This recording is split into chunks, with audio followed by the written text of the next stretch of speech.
Hey there, I know it's kind of late on a Friday night, but I wanted to come back.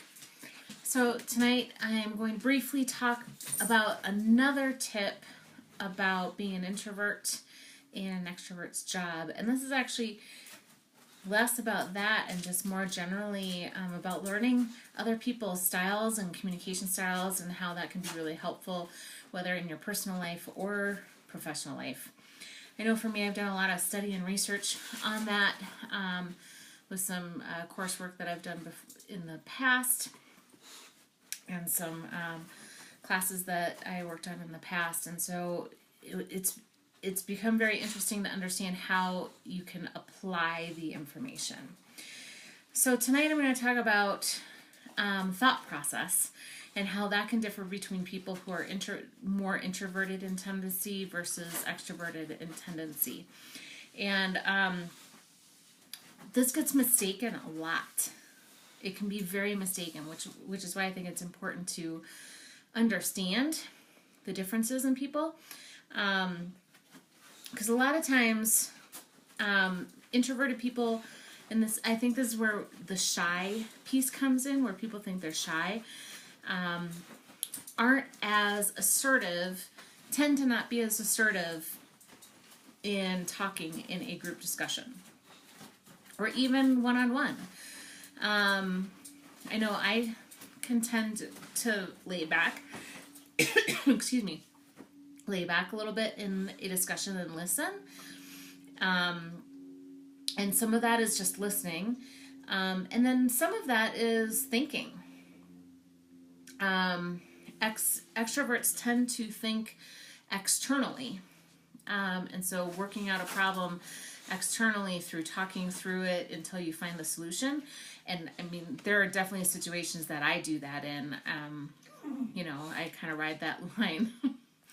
Remy, kind of ride that line between being introverted and extroverted. And when it comes to thought process, it can be a little bit more of both in that, where sometimes it makes more sense to have that external, or you have more of a need to have that external discussion or external thought process, versus introverts tend to think about it first, say it quietly in their head, which is sometimes a good idea anyway, before expressing their thoughts. And so especially in like a group situation or a class, it can be off-putting for an introvert to be called out to answer. I mean, sometimes you do need to kind of pull them along a little bit. I know, depending on the situation, I know I need to be pulled out a little bit to engage. And it's not because I'm not interested, it's because I'm thinking.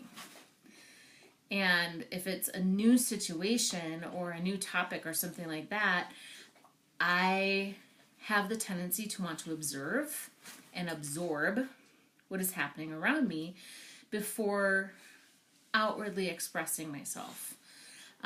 So that's just something to be aware of when you're talking to an extrovert or an introvert.